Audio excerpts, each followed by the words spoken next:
तो मैंने कभी सोचा नहीं था कि मैं इस टॉपिक पे इतनी कैजुअली रैंडमली एक वीडियो बना दूँगी। हमेशा सोचा था कि कुछ बहुत सोच समझ के प्लान करके बोलूँगी। लेकिन अभी मैं किसी और इम्पोर्टेंट टॉपिक पे एक वीडियो बना रही थी और मुझे नींद भी नहीं आ रही है फॉर सम रीज़न। तो बस मन किया कि इस विषय पर बात की जाए तो सोचा बना दूँ। आज मैं हिंदी में बात कर रही हूँ फॉर अ चेंज, क्योंकि मैं जानती हूँ कि काफ़ी लोग हैं जो हिंदी से ज़्यादा अच्छे से रिलेट कर पाते हैं और मुझे दो ही भाषाएँ आती हैं, इंग्लिश और हिंदी। तो अभी मैं हिंदी में बात कर रही हूँ। इसी टॉपिक पे मैं इंग्लिश में भी वीडियो बनाऊँगी उन लोगों के लिए जो हिंदी से इतने कंफर्टेबल नहीं हैं।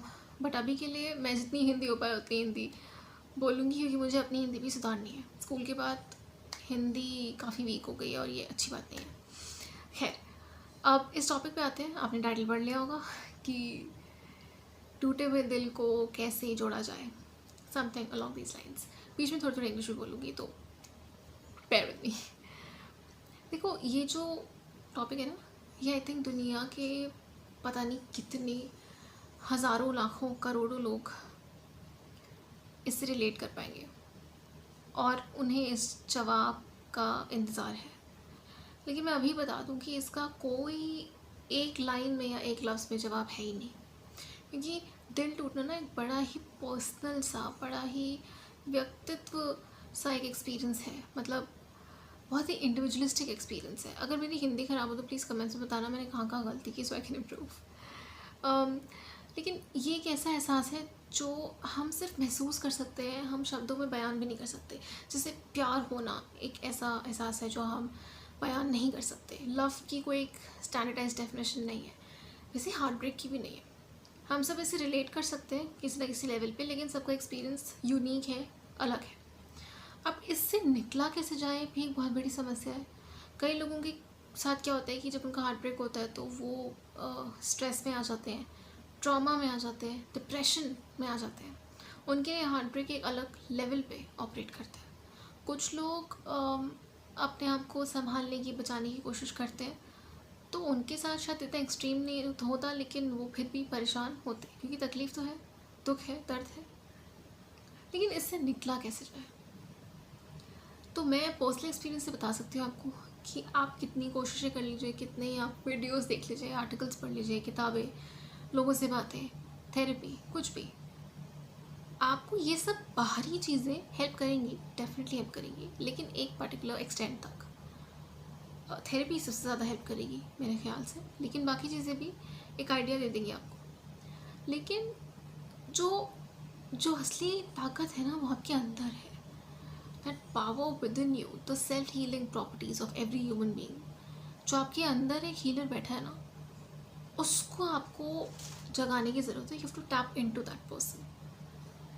जो इंसान प्यार कर सकता है, दिल भी उसी का टूटता है, तो जो इंसान प्यार करने की हिम्मत या काबिलियत रख सकता है, वो अपने टूटे हुए दिल को जोड़ने की भी काबिलियत रख सकता है। इसके बारे में अपने आसपास के लोगों से बात करना, चाहे वो फैमिली हो या फ्रेंड्स हो, इसके बारे में किताबें पढ़ना, आर्टिकल्स पढ़ना, वीडियोस देखना, या फिर एक प्रोफेशनल हेल्प लेना जैसे कि थेरेपी, बहुत ज़रूरी है। तो इन सब बातों को मैं कभी मना नहीं करूँगी, लेकिन इसके साथ साथ आपका खुद पर काम करना भी ज़रूरी है। आपका सबसे पहले जो आपके साथ हुआ उसको समझना ज़रूरी है। ये जो भी इंसान था जिसने आपका दिल तोड़ा, इसने आपका दिल क्यों तोड़ा? क्या ऐसा हुआ जिसकी वजह से आप लोगों के बीच में एक टकरार आई? किसकी कितनी गलती थी? उनकी ज़्यादा या आपकी कम, या आपकी ज़्यादा या उनकी कम? किसने अपनी गलती को माना, किसने रिस्पॉन्सिबिलिटी ली? और अब क्या हो सकता है? क्या आप वो सब कर चुके हैं जो आपकी पावर में था, जो आपकी कैपेसिटी में था उस रिश्ते को बचाने के लिए? अगर हाँ, तो फिर वापस जाने का कोई पॉइंट है ही नहीं, फिर हमें आगे बढ़ने के बारे में सोचना है। अगर नहीं, तो देखिए, कोशिश कीजिए कि आप उस इंसान से एक बार दोबारा बात कर पाएँ, उससे पूछ पाएँ कि उसने आपके साथ जो किया वो क्यों किया, या आपसे ऐसा क्या हुआ जिसकी वजह से उन्होंने आपका साथ छोड़ दिया, या अगर आपने उनका साथ छोड़ा है तो उन्हें समझाइए अपना पक्ष। इंग्लिश में एक वर्ड होता है क्लोजर, जिसकी हिंदी मुझे ऑनेस्टली नहीं पता, लेकिन क्लोजर का मतलब होता है जब आप किसी चैप्टर को क्लोज कर देते हैं, बंद कर देते हैं, जब आपको एक एंडिंग मिल जाती है। जैसे हमें क्लाइमैक्स के बाद मूवीज़ में मिलती है, जब हमें पता होता है कि अच्छा ये हुआ था, और अब ये हुआ, और अब ये हुआ, और ये हो गया, और अब इसके बाद कोई स्कोप नहीं है किसी और चीज़ का यहाँ पे। जब वो होता है ना, तो आपके पास बार बार पीछे जाने की वजह ख़त्म हो जाती है। तो आपका पहला स्टेप है क्लोजर लेना, उस वाक़ये पर दोबारा चाहिए, ख़ुद उसके बारे में सोचिए, चीज़ों को समझिए, एनालाइज़ कीजिए। अगर आपको सब समझ में आ रहा है तो ठीक है, नेक्स्ट स्टेप पे जाएंगे। नहीं आ रहा तो कोशिश करिए उस इंसान के पास वापस जाने की, सिर्फ उनसे पूछने के लिए कि यार हुआ क्या था। अगर वो आपको जवाब देते हैं वेल एंड गुड, नहीं देते तो ख़ुद को ये बताइए कि कभी कभी हमें कुछ क्लोजर्स खुद को खुद देने पड़ते हैं, चाहे सामने वाला उस बात को समझे या नहीं, चाहे वो माफ़ी मांगे या नहीं, क्योंकि आपकी ज़िंदगी में ना आपसे ज़्यादा ज़रूरी और कोई नहीं, और कोई नहीं होना चाहिए। ये सेल्फ ऑब्सेशन या नार्सिसिज्म की बात नहीं है, सेल्फ लव की बात है।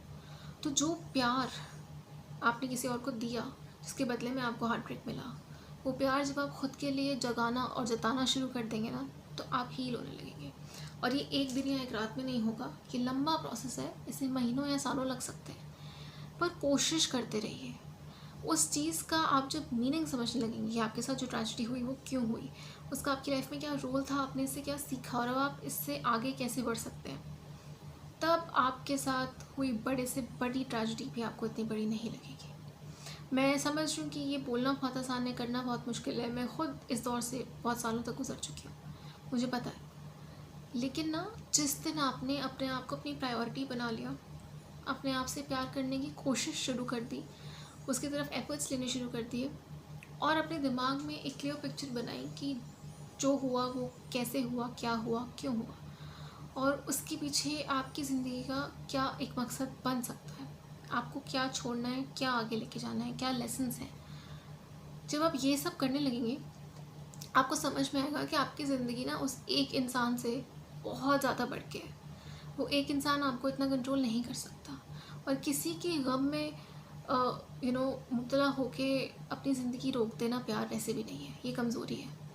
आप किसी से प्यार कर सकते हैं ज़िंदगी भर, पर बिना उनके साथ रहे भी आप उस हार्ट ब्रेक को अपनी स्ट्रेंथ बना के आगे बढ़ सकते हैं, और आप उससे हील भी हो सकते हैं। पहले अपने अंदर ये जज्बा जगाइए, इसके बारे में बात कीजिए थेरेपिस्ट से, दोस्तों से, उस इंसान से जिसने आपका दिल तोड़ा, और आगे बढ़िए अच्छे लोगों की तरफ जो आपके लिए सही हैं, आपके लिए अच्छे हैं, और जिनके साथ आपका एक मेल बन सकता है। ज़िंदगी इतनी ख़राब या मुश्किल नहीं है जितना हम इसे बना देते हैं। तो कोशिश करते हैं अपने टूटे हुए दिलों को जोड़ने की, अपने उदास मन को फिर से खुश करने की, और अपनी एक बिखरी हुई ज़िंदगी को एक राह दिलाने की। उम्मीद करती हूँ कि ये वीडियो आपको पसंद आई हो, आपको इससे मदद मिली हो। प्लीज़ मुझे कमेंट सेक्शन में बताइए कि जो मैंने बोला उससे आपको क्या लगा, आपके क्या विचार हैं इस बारे में। I heal you, you heal me, together we heal the world. Let's heal.